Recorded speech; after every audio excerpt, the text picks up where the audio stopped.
sou o Natanel. Eu sou a Ruth e esse é o canal da BVN. Desde já peço que você se inscreva no canal, deixe o like, ative o sininho das notificações para ficar por dentro de tudo e compartilhe esse vídeo para o máximo de pessoas que conseguir. E vamos para o nosso culto. Boa noite, queridos amigos, amada igreja. Como é bom encerrarmos o primeiro dia da semana cultuando ao nosso Deus. Que bom que você separou esse tempo para adorar, para aprender, para ouvir da palavra do Senhor. Que você esteja nesse momento desejoso em adorar a Deus, que é o merecedor de toda a honra e toda a glória. Vamos começar este culto orando. Pai querido, Pai amado, obrigado, Senhor, pelo dia, obrigado porque pudemos ter um culto pela manhã, pudemos ter um tempo em família, e agora no final do dia, neste final de tarde, início de noite, entrarmos em Tua presença novamente através deste culto. Pai querido, aceite nossos louvores, aceite nossa adoração. Senhor, também perdoe nossas falhas, nossos pecados, e que cada um de nós possamos estar, ó Deus, desejosos em ser moldados pelo Senhor, para vivermos da melhor maneira que agrade ao Senhor. Eu te peço suas bênçãos e sua proteção para o seu povo. Várias atividades têm voltado, ó Deus, empresas voltando a funcionar, então guarde seu povo, e que todos, aonde quer que estejam, também possam estar testemunhando do Senhor. É isso que nós pedimos e te agradecemos, em nome de Jesus, amém. Vamos começar este culto cantando o cântico Em Espírito e em Verdade. E ele fala que para te adorar, ó Rei dos Reis, foi que eu nasci. Eu e você nascemos para adorar ao Senhor. Então adoremos neste momento com este cântico.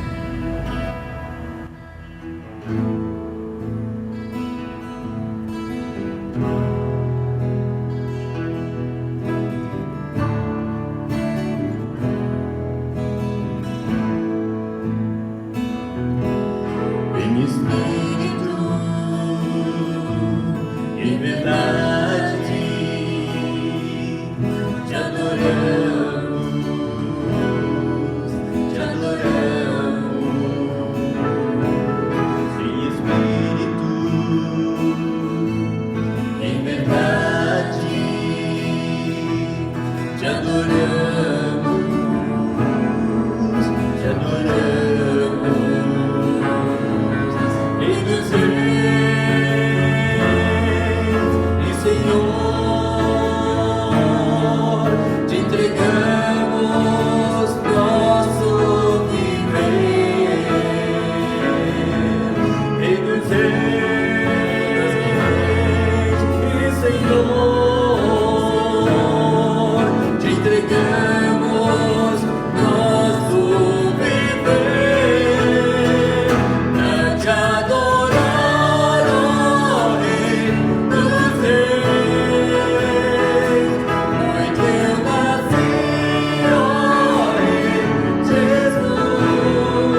casa de Deus, onde foi o amor pra te adorar,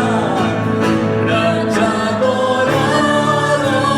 Rei dos Reis. Foi que eu nasci, ó Rei Jesus.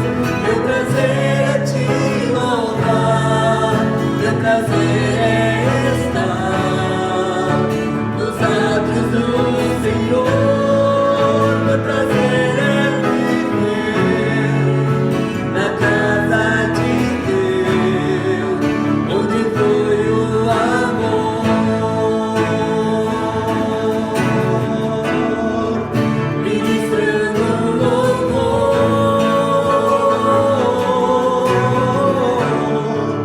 onde foi o amor.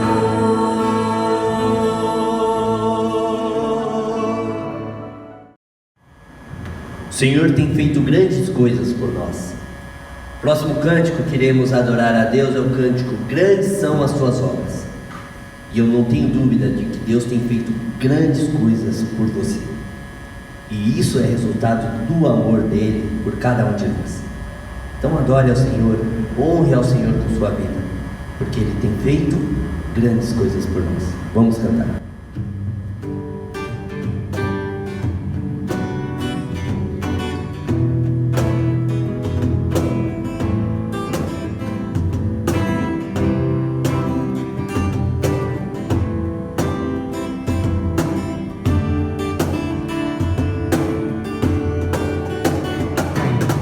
Grandes são as tuas obras, Senhor, todo poderoso.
noite, amada Igreja Batista Vida Nova, aí no Jabaquara.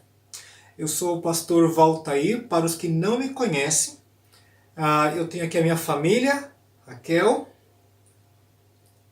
Marcos, Josué, Joel, e pastor Wilson e demais irmãos da liderança e pastores. É um grande prazer estar aqui com vocês nessa hora e agradecidos pela visão da igreja que tem com respeito à obra missionária. Agradecido porque eu sei que Deus tem sustentado vocês e tem sido testemunho aí também. E nesse momento tão difícil que o mundo inteiro vive, que São Paulo e Chile aqui vive também, nós podemos ainda assim ter esse momento de comunhão uns com os outros. Então nós queremos como família agradecer a Deus pela vida de vocês, pelas orações, pelo envolvimento, pelo chamado, por estarem aqui conosco. Era para nós estarmos juntos em março, mas não foi possível, e o Senhor sabe por quê, e nós também sabemos o porquê. Mas vamos esperar a próxima oportunidade. Também nós queremos informar que estamos bem, graças a Deus, pela misericórdia do Senhor, a gente está bem, ainda que todos aqui em casa, nesse isolamento que nós vivemos, mas a igreja que também segue o trabalho da mesma forma que todos nós, online, tanto as pregações, os ensinos, as reuniões de jovens, de mulher, a reunião de homens, que está sendo um grande desafio para nós, mas o Senhor também tem cuidado de nós aqui no Chile. Preparando-se para entrar num extremo inverno nos próximos meses. Mais uma vez, muito obrigado pelas orações, pelo envolvimento, por estarem aqui conosco. Um grande abraço a todos, Deus os abençoe. Obrigada, irmãos, pela participação nesse ministério, através da oração e da contribuição financeira. Deus os abençoe. Eu quero brilhar por ti, brilhar onde quer que for. Quero brilhar por ti, brilhar onde quer que for.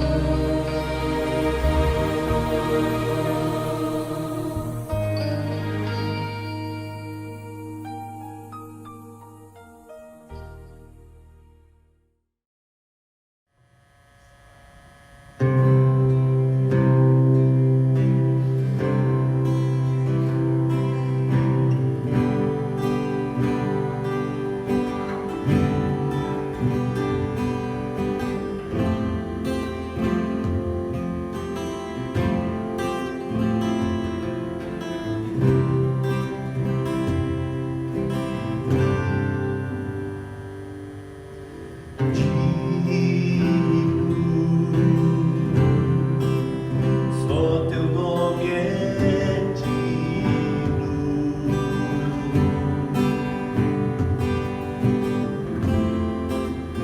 de receber adoração.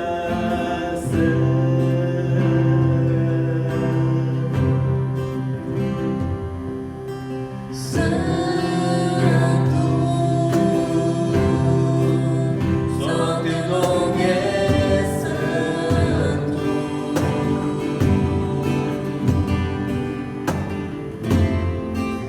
Me rendo aos teus pés, pois tu és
te adorar, livre pra te exaltar, Senhor, e ser livre pra me derramar diante de ti.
Muito além de mim, maior, e ainda assim comigo teu amor insiste até o fim.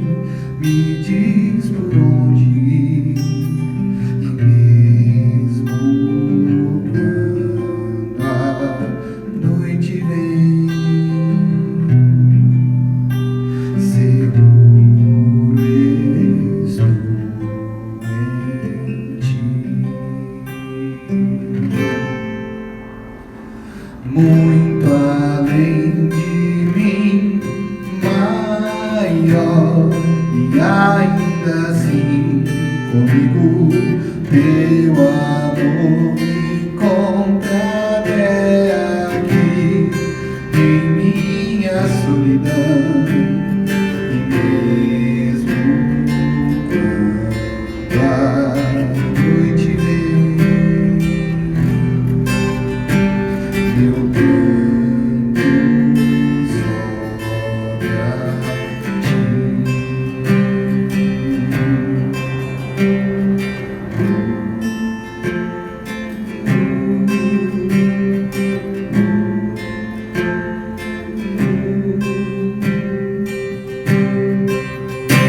Pra onde iria sem o teu amor?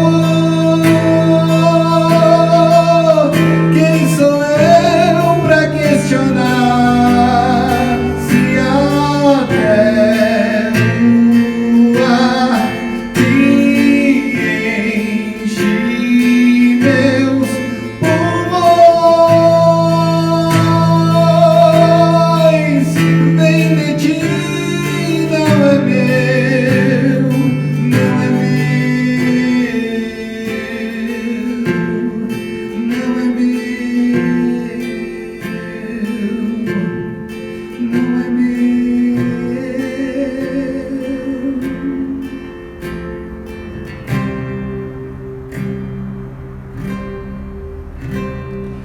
muito além de mim, maior, e ainda assim comigo teu amor me encontra até aqui.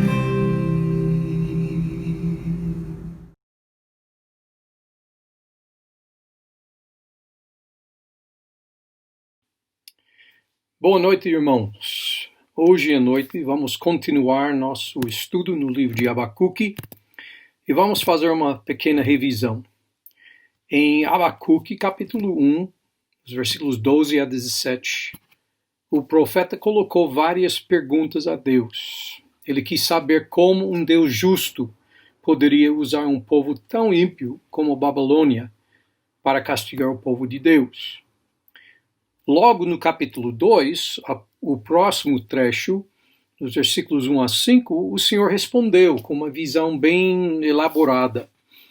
E ele garantiu a verdade desta visão tanto que pediu que ela fosse escrita em letras grandes, como num outdoor. O justo viverá por sua fé. Se temos esta fé, se acreditamos no Senhor, podemos ter certeza que a justiça divina será feita, que Deus fará aquilo que é necessário dentro do tempo determinado por Ele. Ele vai castigar o pecador. Agora já notamos que os meios de Deus são difíceis a entender. É o Senhor que decide qual é o instrumento que Ele usa para retribuir a iniquidade. No caso de Judá, nos dias de Abacuque, Deus decidiu usar os babilônios.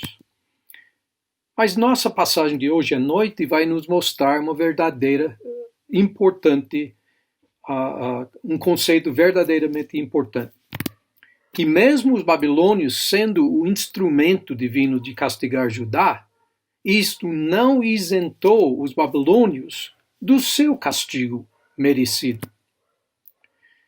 Assim, em nosso texto de hoje à noite, capítulo 2, dos versículos 6 a 20, temos um trecho comprido, 15 versículos, que mostra como o Senhor iria retribuir os babilônios por seus pecados contra Judá e contra as outras nações que eles oprimiram. Vamos ver nesses versículos 5 promessas de Deus que garantem a retribuição do pecado. Vamos ver aqui 5 promessas, cada promessa envolvendo 3 versículos. Então, a primeira promessa achamos nos versículos 6, 7 e 8. O saqueador, o despojador, será saqueado. Deixe-me ler o texto, versículos 6 a 8. Não levantarão, pois, todos estes, quer dizer, os povos oprimidos, contra ele, Babilônia, um provérbio, um dito zombador? Dirão, ai daquele que acumula o que não é seu. Até quando? E daquele que a si mesmo se carrega de penhores. Não se levantarão de repente os teus credores? E não despertarão os que te hão de abalar? Tu lhes servirás de despojo. Visto como despojaste a muitas nações, todos os mais povos te despojarão a ti, por causa do sangue dos homens e da violência contra a terra, contra a cidade e contra todos os seus moradores. O Antigo Testamento apresenta vários exemplos de retribuições por pecados, cujas retribuições refletem bem os próprios pecados. Quer dizer, punições apropriadas. Nos círculos legais, nos dias de hoje se chama esta ideia de lei do talião. Por exemplo, no Antigo Testamento, a pena de morte era considerada um tipo de retribuição apropriada para o pecado de homicídio. Quem mata o ser humano deve perder sua vida em troca, nas mãos do ser humano. Nos dias de Noé, havia muita violência na terra. No início do capítulo 6, 2 vezes o Senhor fala que a terra estava cheia de corrupção e violência. Então o Senhor mandou o dilúvio sobre a terra para punir o homem. E depois do dilúvio, para evitar que a violência crescesse novamente na terra, o Senhor estabeleceu uma lei contra o homicídio que exigia a morte do homicida. Ao descer da arca, o Senhor disse a Noé: se alguém derramar o sangue do homem, pelo homem se derramará o seu, porque Deus fez o homem segundo a sua imagem. O conceito de uma punição apropriada ou um castigo retaliatório é bem óbvio em Gênesis 9, quando Noé desceu da arca. O homem que mata outro homem, pelo homem, será morto.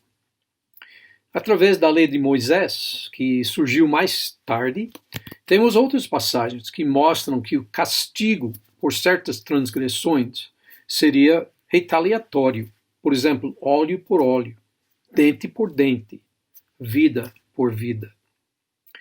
Neste trecho em Abacuque, o Senhor quer afirmar que os pecados da Babilônia voltariam sobre eles na mesma medida como os babilônios transgrediram contra o povo de Deus. Dos versículos 6 a 8, o Senhor faz questão de indicar que os que despojaram Judá seriam despojados por todas as nações, mostrando esta lei do talião. Claro que o profeta quis saber quando o Senhor iria punir a Babilônia. Mas o Senhor não respondeu com uma data. Ele simplesmente disse que aconteceria de repente. Sabemos que o Senhor não pune o ser humano imediatamente depois de pecar. Se fosse o caso, ninguém sobreviveria. O motivo pela demora de Deus é que Ele quer que o homem se arrependa. E assim Deus dá um prazo entre o pecado e a punição. Todo crente está esperando a volta do Senhor para nos retirar deste mundo e para iniciar a fase de julgamento sobre o mundo pecador. Porém, Pedro diz que a volta do Senhor para nós está demorando por causa da compaixão de Deus. O Senhor está esperando pelo arrependimento de mais homens. Quanto ao dia da volta do Senhor, Pedro diz o seguinte, 2 Pedro 3, versículos 8 e 9. Há, todavia, uma coisa, amados, que não deveis esquecer, que para o Senhor um dia é como 1000 anos, e 1000 anos como um dia. Quer dizer, não adianta contar o tempo, porque o tempo do Senhor é diferente. Não retarda o Senhor a sua promessa, como alguns a julgam demorada. Pelo contrário, ele é longânimo para convosco, não querendo que nenhum pereça, senão que todos cheguem ao arrependimento. O Senhor ainda não voltou, porque Ele quer que mais pessoas se arrependam. Assim, o Senhor não disse quando Ele iria julgar a Babilônia, mas como Ele iria julgá-los de repente. Quando o julgamento divino chegaria, ninguém teria tempo mais para se arrepender. Se você está ouvindo esta pregação e ainda não acreditou só em Jesus para perdoar seus pecados, o Senhor está esperando por você. O Senhor está lhe dando este prazo para se arrepender. Deus está dando mais alguns meses, ou dias, ou horas, ou segundos, antes de pôr fim na sua oportunidade de arrepender-se dos seus pecados e aceitar o dom gratuito da salvação que Cristo está oferecendo. Ele faz isso por causa da sua compaixão.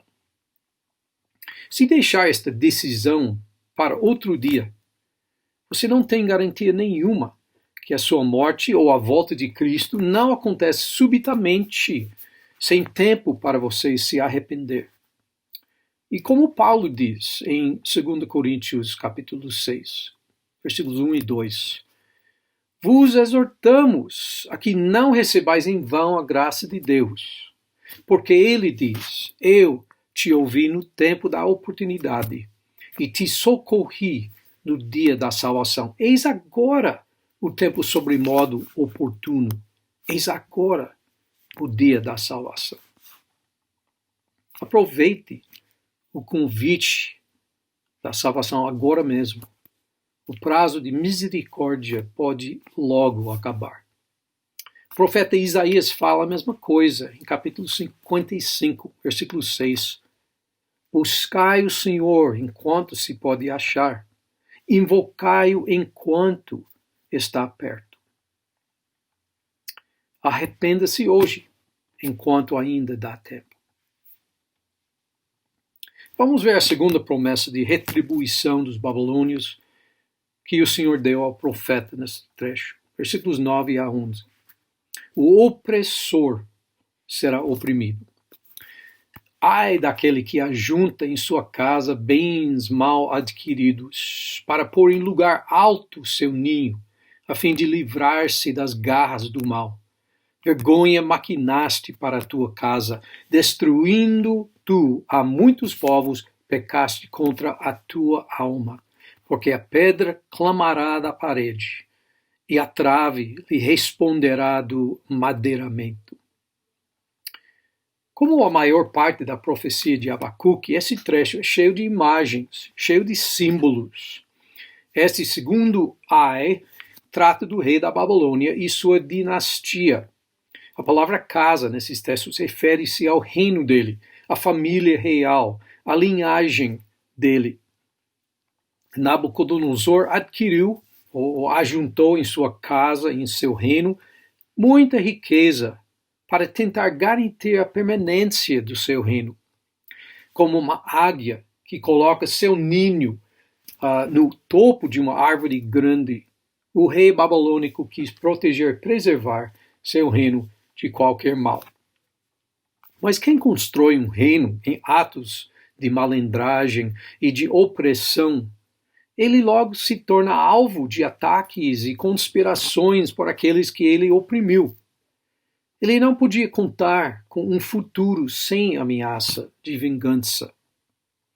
Isso é exatamente o que aconteceu com Nabucodonosor, porque o reino dele não foi fundamentado em justiça e verdade, o fundamento foi irregular e o prédio ficou em tensão.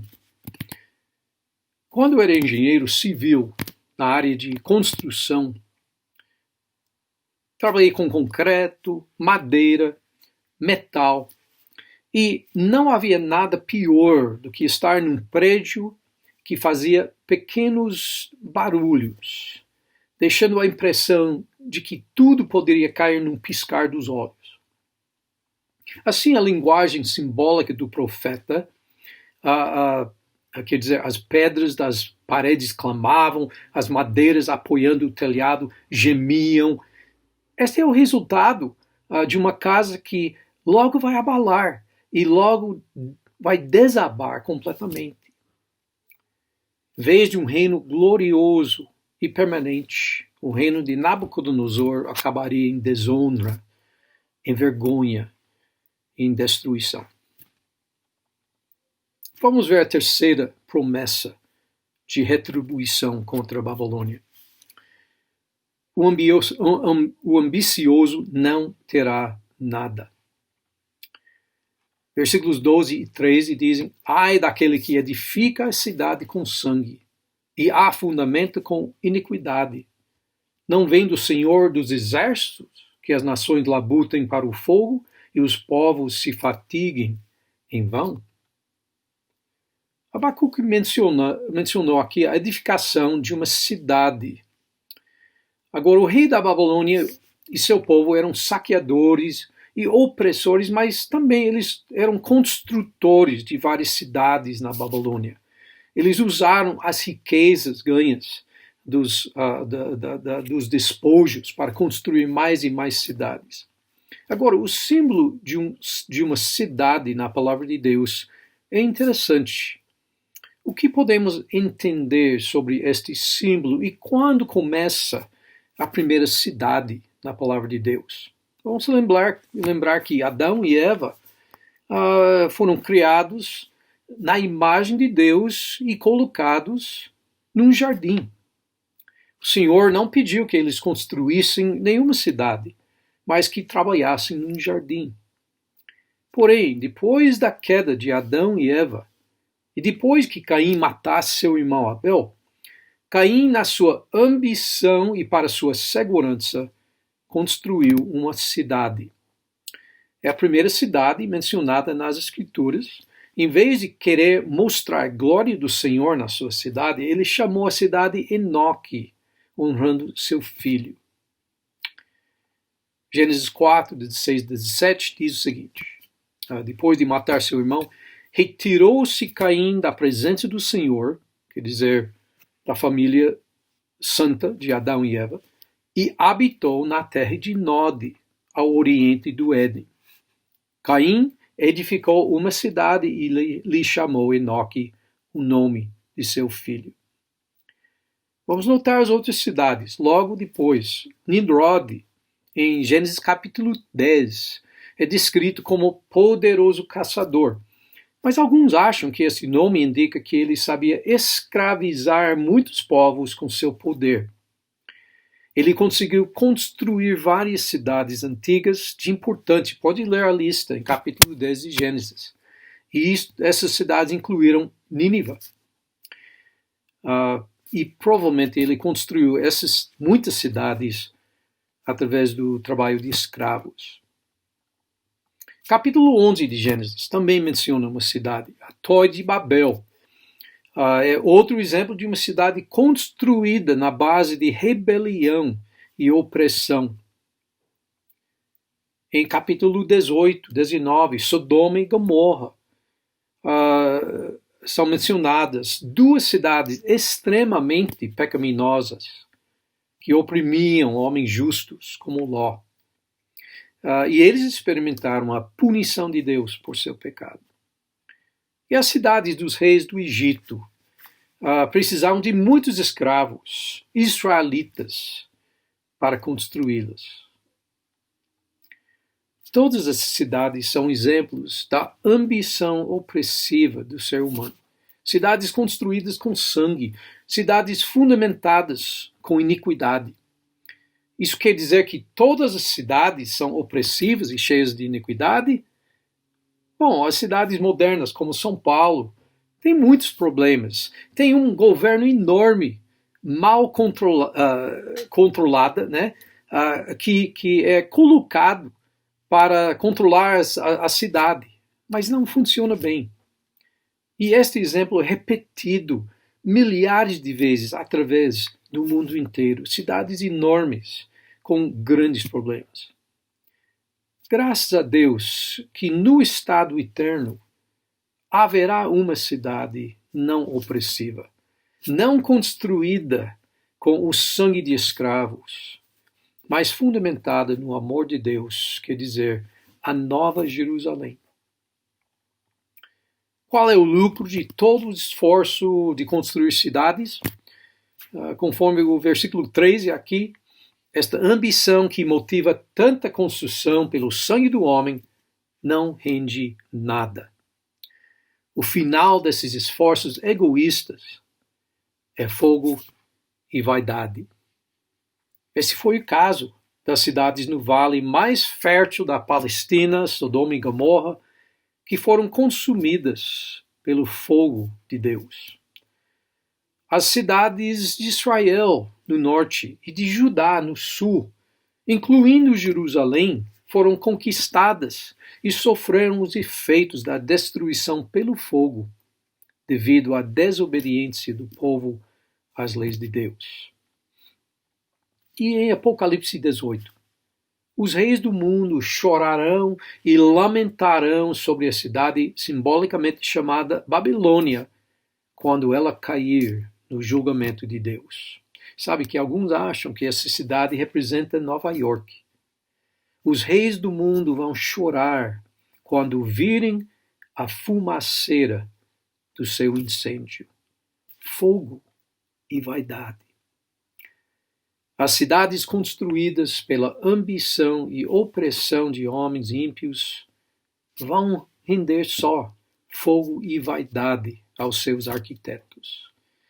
E o julgamento final de Deus sobre os ímpios segue esta linha, envolvendo muito fogo. As palavras de 2 Pedro 3,7: Ora, os céus que agora existem e a terra, pela mesma palavra, têm sido entesourados para fogo, estando reservados para o dia do juízo e destruição dos homens ímpios. Este é o resultado da ambição. Agora o profeta dá uma palavra de contraste importante nesta terceira promessa. O saqueador será despojado, o opressor será oprimido, o ambicioso ficará com nada, mas o Senhor vai encher todo o planeta. pois até se encherá do conhecimento da glória do Senhor, como as águas cobrem o mar. Esta afirmação é realmente uma promessa, um juramento da parte de Deus, que ele, não o homem opressor, encherá o mundo dele com o conhecimento dele. Essa promessa garante que todos que tentam dominar o mundo, como o rei Nabucodonosor neste caso, acabarão em vaidade e fogo. Mas quando esta promessa do conhecimento da glória do Senhor na terra se tornará verdade? Nesta época presente, agora, 2020, mesmo com a igreja na terra, não podemos ver o mundo dominado pelo conhecimento da glória do Senhor. Podemos ainda ver muita evidência de opressão e ambição, de fogo e vaidade, de protestos e saqueadores e ladrões. Devemos esperar o fim desta época presente, quando o Senhor retirar sua igreja e iniciar a tribulação. Haverá um período breve, só 7 anos, mas suficiente para refinar seu povo judeu, para prepará-lo para a glória milênio. Quando Cristo vai reinar em justiça na terra. Agora o Senhor comunica sua quarta promessa de retaliação contra Babilônia. O orgulhoso será humilhado. Versículos 15 a 17. Ai daquele que dá de beber ao seu companheiro, misturando a bebida o seu furor, e que o embebeda para lhe contemplar as vergonhas. Serás farto de opróbrio em vez de honra. Bebe tu também, exibe a tua incircuncisão. Chegará a tua vez de tomares o cálice da mão direita do Senhor, e ignomínia cairá sobre a tua glória, porque a violência contra o Líbano te cobrirá, e a destruição que fizeste dos animais ferozes te assombrará, por causa do sangue dos homens e da violência contra a terra, contra a cidade e contra todos os seus moradores. Possivelmente seria mais correto dizer que este ai promete que aquele que despe os outros será despido.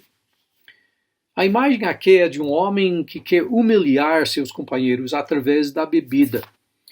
Assim, ele exige que as pessoas bebam com ele, quando o motivo verdadeiro dele é para que ele possa abusá-las. Através das Escrituras, a bebedice é ligada com o pecado sexual frequentemente.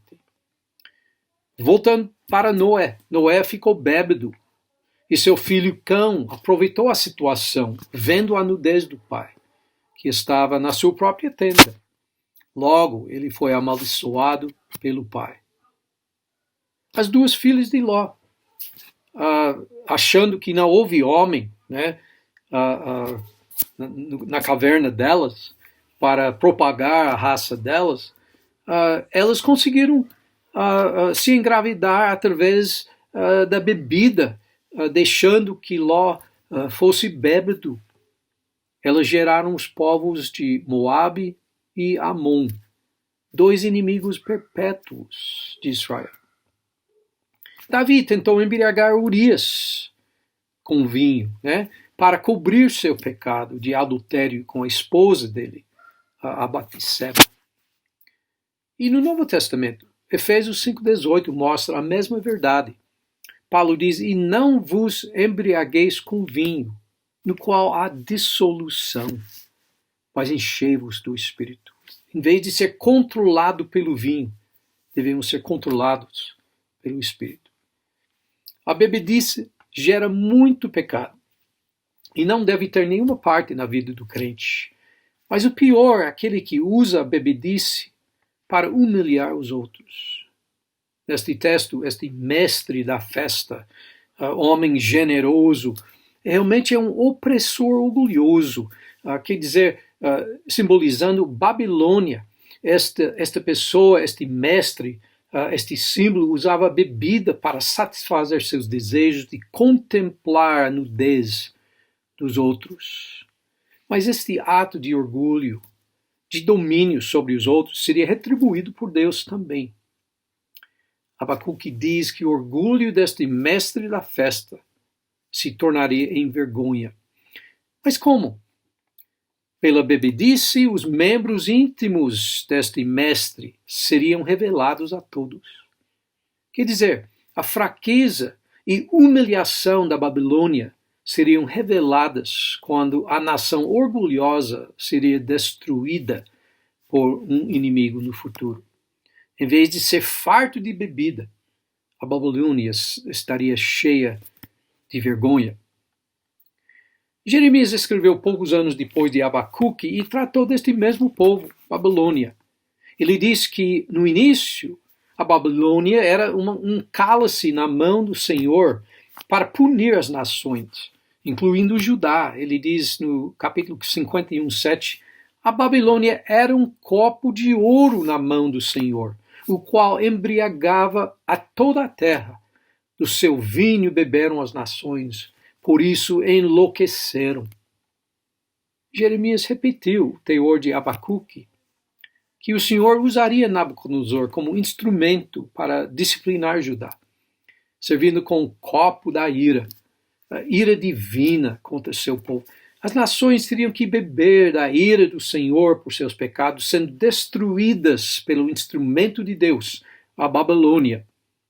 Porém, no final, o próprio Senhor, se não me engano, no versículo 17, colocaria este cálice da ira divina na mão de Babilônia. Babilônia não seria o cálice, eles possuiriam o cálice. No final, o Senhor iria punir a Babilônia por seus pecados contra os povos e contra a terra. O Senhor iria humilhar este opressor por seus pecados. Pecados contra, por exemplo, as árvores do Líbano, que ele cortou. Cortou árvores para sitiar cidades. Pecados contra os animais selvagens do Líbano, que perderam suas florestas, seus lares, quando Nabucodonosor cortou as árvores. Quer dizer, a ambição dele, a opressão dele não só teve efeitos sobre as cidades, mas sobre as florestas e sobre os animais. Ele seria punido pelos pecados contra os soldados, cujo sangue foi derramado quando reconquistou suas terras, e pecados contra os moradores das cidades, pessoas que morreram quando os babilônios destruíram e saquearam e botaram fogo nas cidades deles. A profecia de Abacuque sobre os babilônios, ele indica que logo a nação de Nabucodonosor iria ser humilhada do jeito que eles humilharam as outras nações. Mais uma vez, um exemplo da lei do talião. Mas há mais um ai, mais uma promessa que o Senhor faz para a retribuição do pecado de Babilônia. O idólatra será silenciado. Versículos 18 a 20. Que aproveita o ídolo, visto que o seu artífice o esculpiu, e a imagem de fundição mestra de mentiras, para que o artífice confie na obra fazendo ídolos mudos. Ai daquele que diz a madeira acorda e a pedra muda desperta. Pode o ídolo ensinar? Eis que está coberto de ouro e de prata, mas no seu interior não há fôlego nenhum.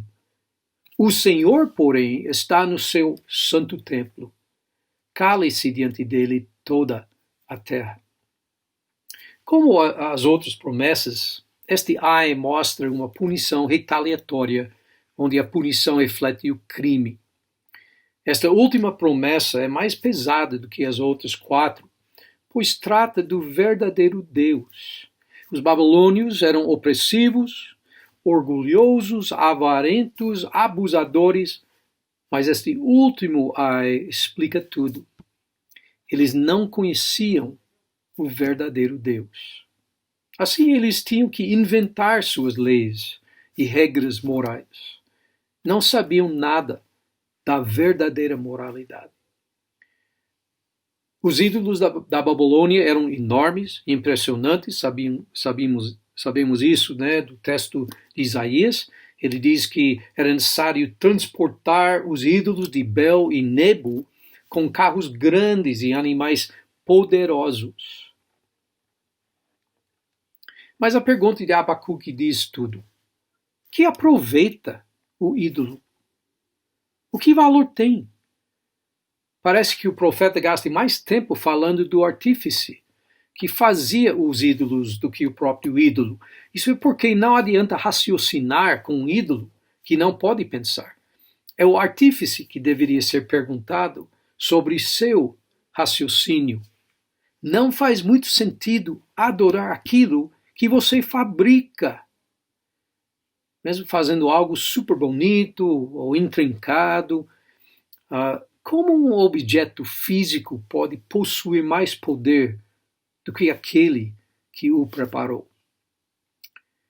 Para a pessoa que não conhece a Deus, parece que um ídolo poderia ter poder para enganar o adorador, de hipnotizá-lo. E assim o ídolo se tornaria um mestre de mentiras, sem falar palavra nenhuma. Mas os ídolos não acordam, não despertam, não ensinam, pois não têm vida. Podem ser fabricados com ouro e prata, diz Abacuque, metais que dão a impressão de vida pelo brilho, mas no final de tudo não há fôlego nenhum no seu interior. Em contraste com os ídolos que não falam, nosso Deus fala muito. Através da Bíblia, o Senhor enviou sacerdotes com a mensagem dele, como Moisés, que escreveu a lei de Deus. Juízes, como Samuel. Profetas, como o próprio Abacuque aqui. Apóstolos, como Paulo, para nos ensinar com as palavras de Deus. Hoje temos as Escrituras para nos orientar e o Espírito Santo para nos ensinar. Não temos de inventar nossas regras. Nosso Deus, que é perfeitamente moral, Ele fala. Ele não está em silêncio. Num exemplo final de punição retaliatória, podemos ver tanto os ídolos quanto os pagãos que os adoravam, mantendo silêncio diante do Deus do universo. E só Ele deve falar. Cale-se diante dele toda a terra. Para concluir, já sabemos que todos esses pecados da Babilônia são errados e exigem o julgamento. O roubo, o ato de despojar, a opressão, a ambição que abusa os outros, o orgulho e a idolatria. É bem provável que o crente em Cristo não esteja envolvido profundamente nesses pecados graves contra o Senhor. Porém, podemos ser contaminados com esses pecados sem perceber. Deixe-me ilustrar isso com 3 aplicações finais. Em primeiro lugar, qual é a nossa ambição primária, prioritária na vida? É ganhar mais e mais para que tenhamos uma aposentadoria abençoada? É se posicionar quanto às finanças para que seja possível sair de São Paulo e morar num lugar mais confortável? É só chegar ao fim desta vida para que o céu possa começar?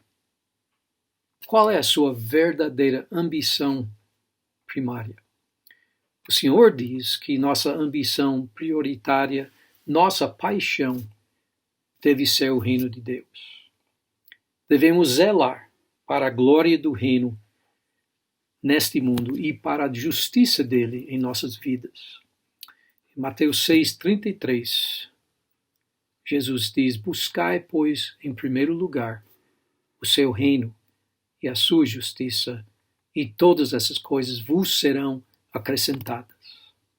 Esta deve ser nossa paixão, nossa ambição. Em segundo lugar, perdoe-me por abordar outra vez a questão da idolatria, que faz parte de muitas pregações, mas todos nós sabemos que este pecado existe em nossas vidas. Nos rimos desses povos antigos que investiram muito dinheiro, muito esforço, muito talento e muita adoração em coisas inanimadas. Mas ainda acontece hoje. Nós nos preocupamos muito com as nossas casas, apartamentos, com os nossos carros, com os nossos empregos, com as nossas contas correntes.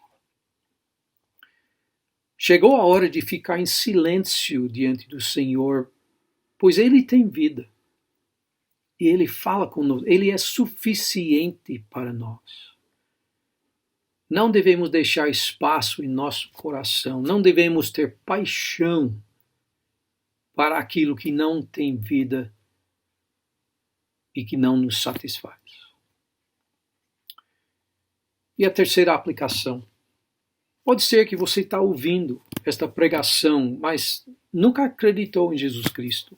Ele morreu para pagar a condenação que você merece pelos seus pecados. Ele pode limpar sua vida, perdoar seus pecados e lhe dar vida eterna com Ele. O que é necessário para ter este perdão? É necessário se arrepender dos seus pecados, admitindo que esses pecados causam uma separação entre Ele e você, admitindo que só a morte de Cristo pode salvar sua vida sem qualquer esforço na sua parte. E confiando em Jesus para ser salvo. A Bíblia diz em Romanos 19, se com a tua boca confessares Jesus como Senhor e em teu coração creres que Deus o ressuscitou dentre os mortos, serás salvo. Mas não demore. Sabemos do livro de Abacuque que o julgamento de Deus pode demorar, mas que quando a hora chegar, Ele vai castigar de repente e não haverá outra chance. Então não espere mais. Confie nele agora.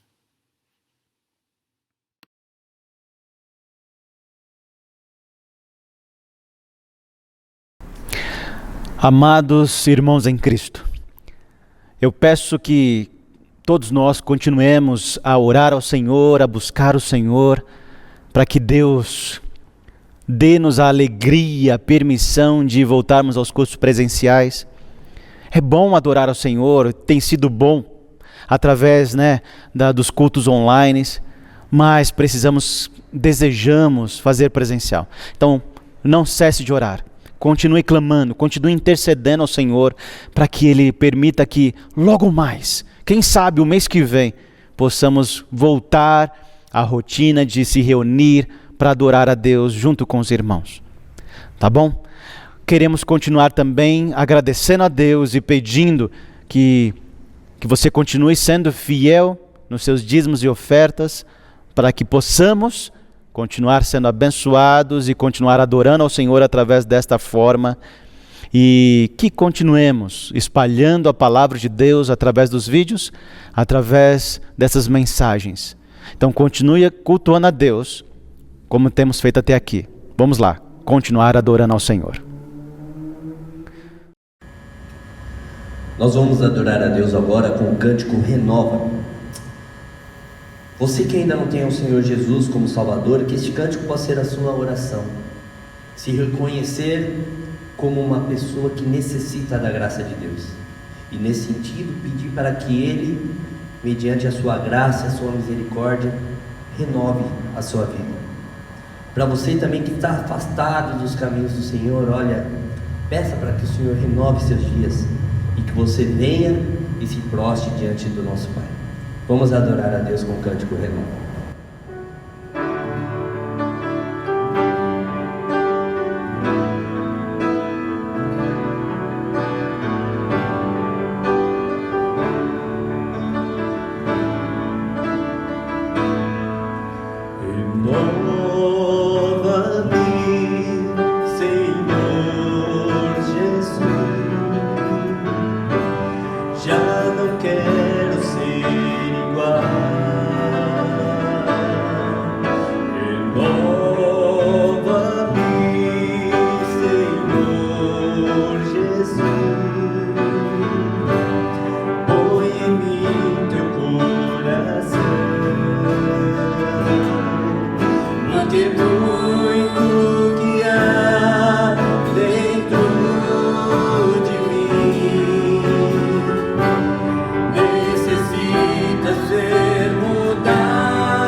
Terminar em oração, irmãos. Nosso Deus, nós te agradecemos por este trecho. Obrigado, Pai, pela fidelidade de Abacuque em recordar essas promessas, essas 5 promessas, esses 5 ais contra o opressor. Obrigado, Pai, pela garantia, pela segurança que temos que o Senhor vai retribuir o pecador. E obrigado, Pai, que o Senhor mostra compaixão, dando tempo para o mundo se arrepender. Eu peço, Pai, que o Senhor trabalhe na vida tanto dos irmãos que estão assistindo esta pregação, quanto nas vidas dos que não conhecem Cristo. Que possamos ver, Pai, através dessas ilustrações hoje à noite, a importância de seguir ao Senhor com tudo.